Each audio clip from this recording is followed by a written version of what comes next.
PCBs are some of the most difficult pieces of e-waste to recycle. They contain a complex mix of metals, plastics, glass fibers, and even tiny amounts of precious metals like gold, silver, and palladium. If thrown into landfills, they not only waste resources, but also release toxic substances into soil and groundwater.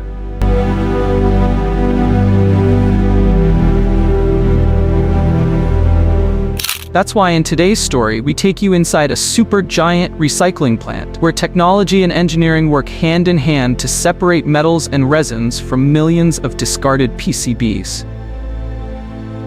It's a process that looks mind-blowing, almost like something out of science fiction, but it's real, and it's helping build a more sustainable future.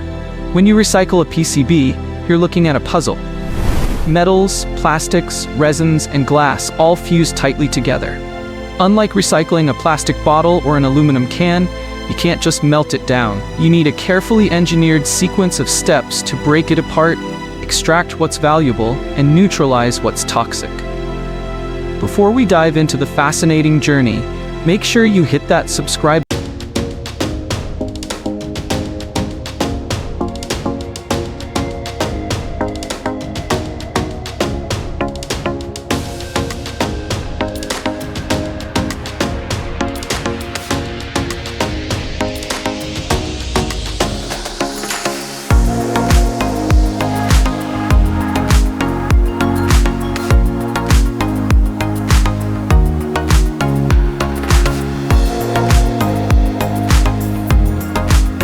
loads of discarded computers, motherboards, smartphones, and even medical devices. In the United States alone, millions of tons of e-waste are generated each year, and plants like this act as the frontline defense against waste, overwhelming our environment. Once the devices arrive, workers and automated systems strip them down. Plastics, aluminum casings, and wires are removed. What's left are stacks upon stacks of motherboards, sometimes still glimmering with gold contacts, sometimes dusty and old.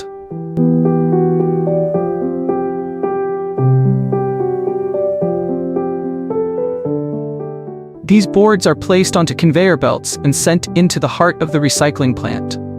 The first step in the actual separation process is shredding.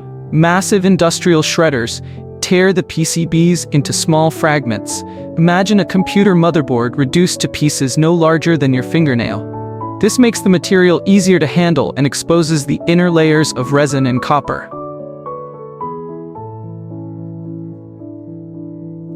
From there, the fragments pass through hammer mills, which pulverize them into even finer particles. By this stage, what was once a working motherboard is now a granular mix of metal and resin, almost like sand with flecks of glitter. The goal here is to liberate each material from the other, so they can be separated more efficiently downstream. Now comes the truly fascinating part, separating the metals from the resin. Different techniques are used depending on the plant, but most follow a combination of mechanical, physical, and chemical methods. First, magnets remove ferrous metals, iron and steel from the shredded mix. Then eddy current separators use powerful magnetic fields to push out non-ferrous metals like aluminum and copper.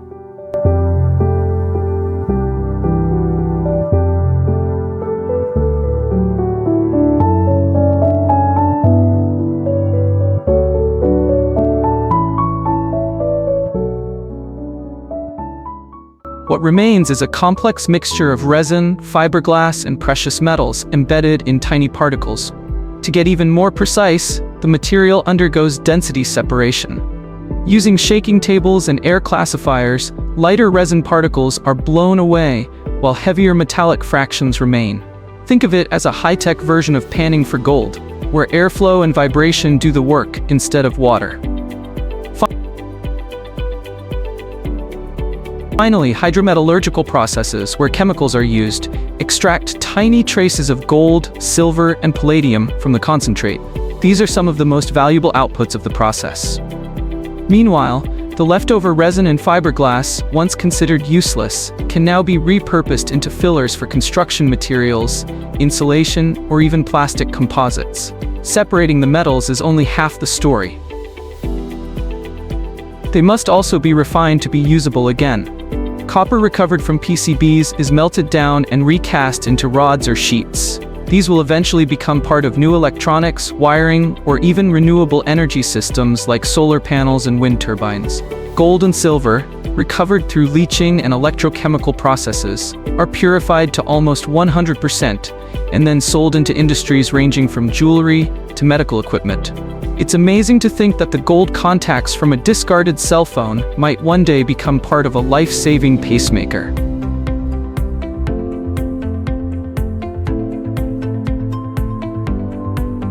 Why go through all this effort? The answer is simple. Recycling PCBs saves resources and protects the planet. Mining new metals requires digging giant holes in the earth, consuming massive amounts of energy, and creating devastating environmental scars. By recycling what we already have, we reduce the demand for mining, conserve energy, and keep toxic waste out of landfills. For every ton of PCBs processed, hundreds of pounds of copper, ounces of silver, and even grams of gold can be recovered. Multiply that by millions of tons of e-waste worldwide, and you realize the enormous impact this industry has on both the economy and the environment. The supergiant recycling plant we visited is just one example of a growing global movement. Around the world, researchers are developing even cleaner, more efficient methods of PCB recycling, using microbes, green solvents, and advanced robotics. The vision is a world where every discarded electronic device is fully recycled. Nothing wasted, everything reborn. If you enjoyed this journey into the heart of a supergiant recycling plant, don't forget to subscribe to our channel. Because here, we uncover the hidden stories of how the modern world works. Stories of industry, of innovation, and of hope. Hit that subscribe button, share this video, and together, let's build a future where nothing is wasted and everything has the chance to live again.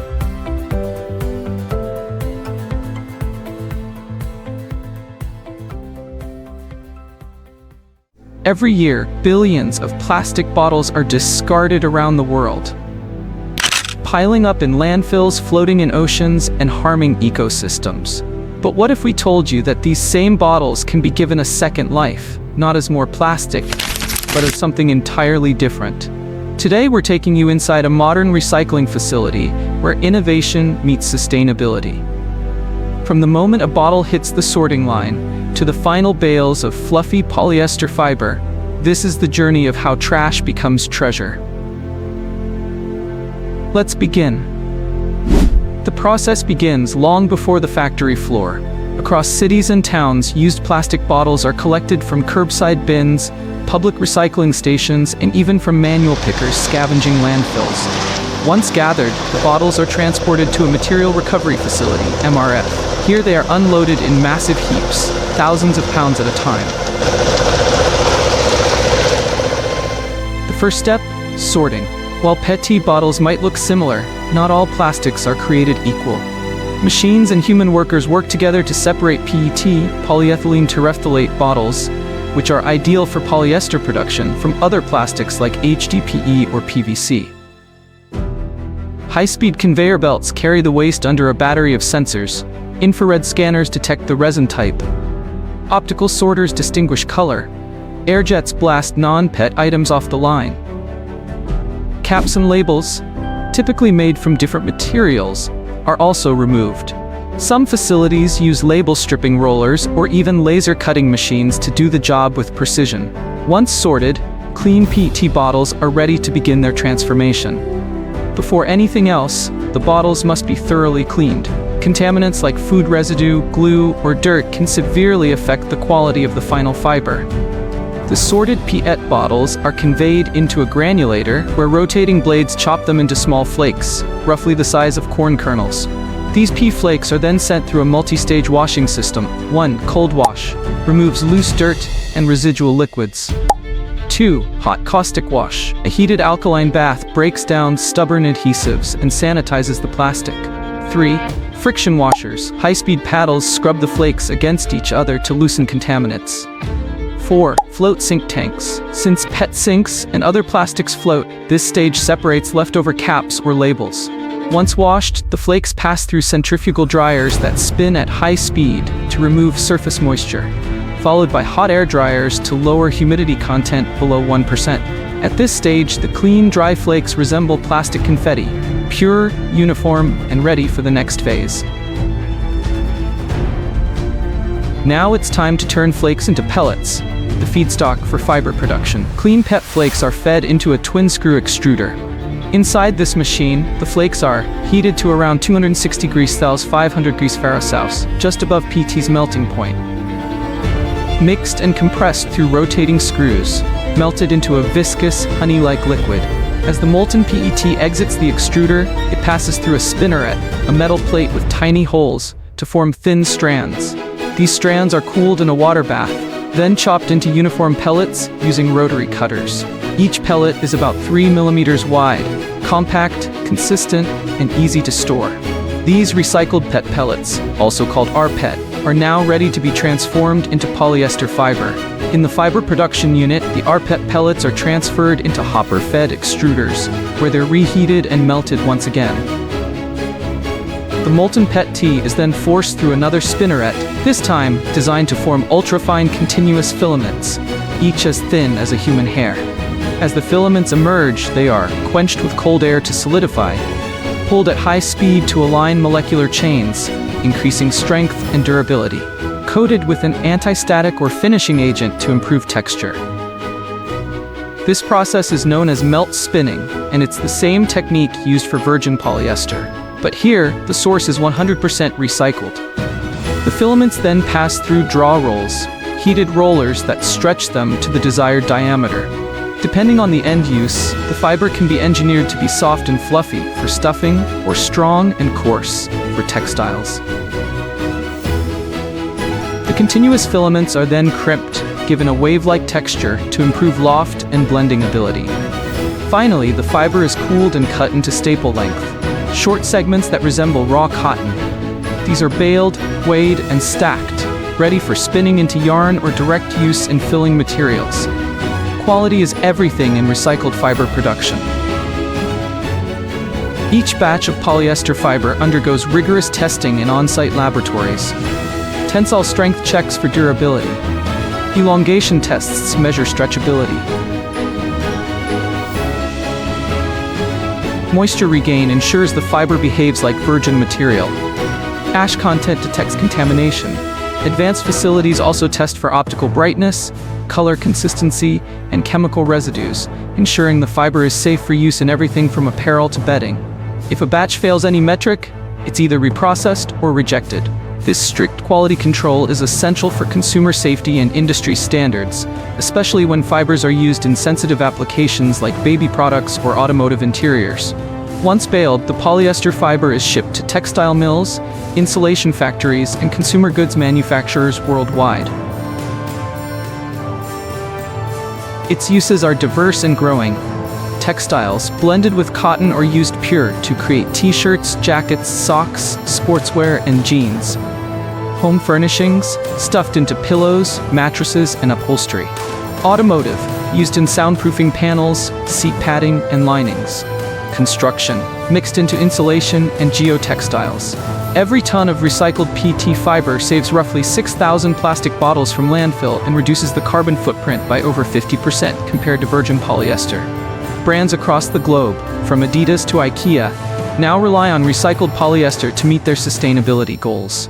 Consumers, too, are increasingly seeking products that close the loop. The impact of converting plastic bottles into polyester fiber is more than just technical, it's ecological. Each year, plastic pollution claims thousands of marine lives and chokes ecosystems. But recycling PET into fiber reduces landfill overflow, lowers greenhouse gas emissions, cuts reliance on fossil fuels. Yet challenges remain. Contamination in collection, lack of sorting infrastructure, and public awareness gaps still limit recycling rates in many parts of the world. To scale impact, manufacturers are investing in advanced sorting robotics, closed-loop production systems, chemical recycling, which breaks plastic down to the molecular level, creating even purer fibers.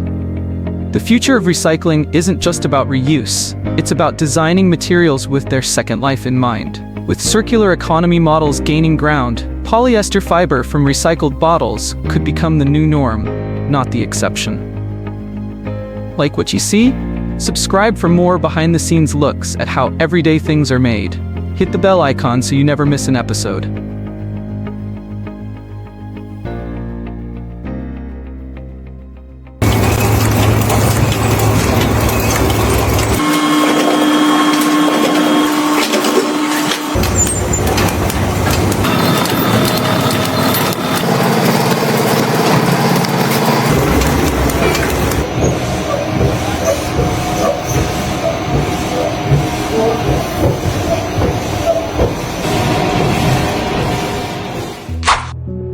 How does a lump of soap, sitting quietly on your bathroom sink, go from raw ingredients to the tool that keeps you healthy, fresh, and ready for life?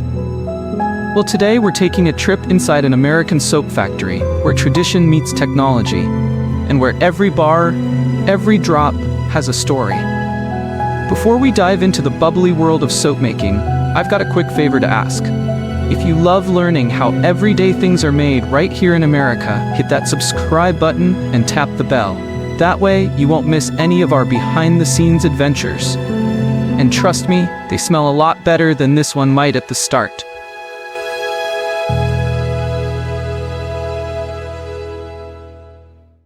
Alright, let's get our hands sudsy.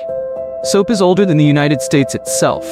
Thousands of years ago, people discovered that if you mixed animal fat with ashes from a fire, you could make something that actually lifted dirt and grease right off your skin. When the first settlers came to America, they didn't have fancy pumps or factory lines.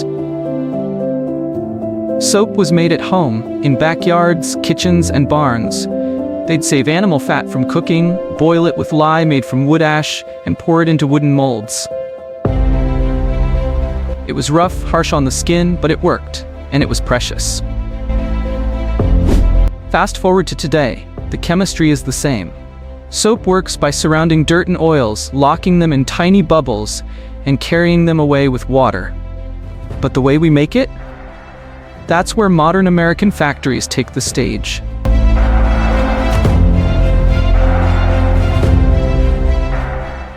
Let's step inside one in Cincinnati, Ohio, a city that's been called the birthplace of some of America's biggest soap brands. The moment you walk in, you notice the smell. Not overpowering, but soft and layered. Hints of lavender, citrus, maybe even vanilla. Somewhere in here, a batch of fresh linen is being bottled, and across the hall, giant vats of bar soap are cooling into perfect blocks. The place is alive. Stainless steel mixing tanks hum quietly. Conveyor belts glide past, carrying rows of bars. Workers in clean uniforms check gauges, take samples, and keep the rhythm moving. This is soap making at American scale, but with the same care you'd find in someone's kitchen, just multiplied thousands of times over.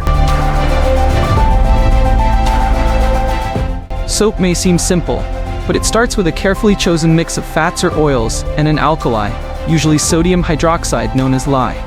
In this facility, huge tanks hold natural oils like coconut, olive, and palm, each adding its own personality to the final product. Coconut oil makes the soap bubbly and light, olive oil gives it a creamy lather, and palm oil adds firmness so the bar lasts longer. These ingredients arrive in big drums, labeled and checked for quality. Workers in safety gear take samples, making sure every oil is pure, clean, and exactly what the recipe calls for. This is where science meets craftsmanship.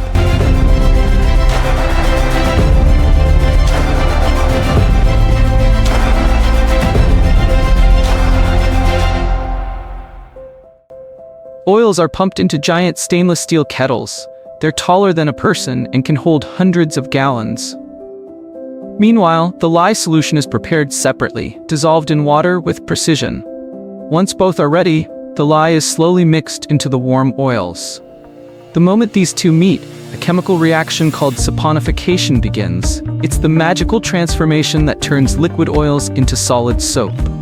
The mixture thickens like pudding, changing color as it comes together. The head soap maker checks the texture by hand. Yes, even in this industrial setting, human skill matters. Too thick, too soon? The batch might not cure properly. Too thin? It needs more time to react. This is where the personality of each soap comes alive. Essential oils for fragrance are measured out. Lavender for relaxation, peppermint for a fresh wake-up, eucalyptus for a spa-like feel. Natural colorants like clay, herbs, or mineral pigments are sprinkled in. In some batches, they add gentle exfoliants like oatmeal, coffee grounds, or sea salt.